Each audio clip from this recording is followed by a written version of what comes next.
One of the heroes of last year's mass shooting at Old National Bank needs your help. WDRB's Stefan Johnson tells us what's being done to continue supporting the injured officer.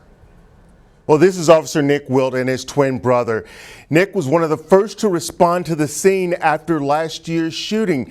He probably saved lives, but he was also shot in the head, so his road to recovery is still very long, and that's why he needs your support. Back up. April 10th, 2023. A tragic event that changed our city forever. Officer down right in front of the bank. And it also changed the life of Officer Nick Wilt. The thing that strikes me the most is he was 3 days out of the police academy. Fresh out of the police academy, but one of the first to respond to reports of a mass shooting at Old National Bank. His bravery is admirable. Amanda Lunty spent more than 20 years with LMPD. My husband is still a police officer with Louisville Metro. She's no longer with the department, but Lunty continues to support the men and women of LMPD, like Officer Wilt.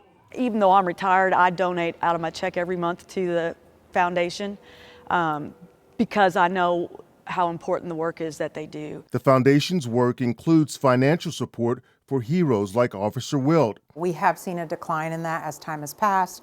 Rebecca Grignon-Reeker is executive director of the Police Foundation, which continues to help support Officer Wilt.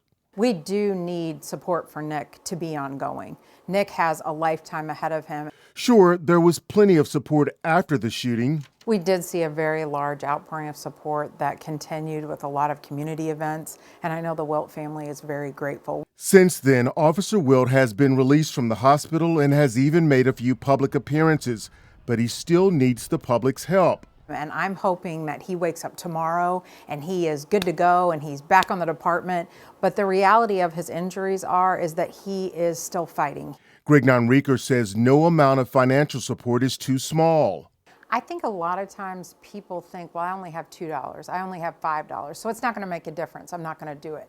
If we all gave $2, we could support him for the rest of his life. Thank God he's still alive. Amanda Lunty finished her career in the First Division. Had I not been retired, I would have been there. So she understands and appreciates the sacrifice made by Officer Wilt.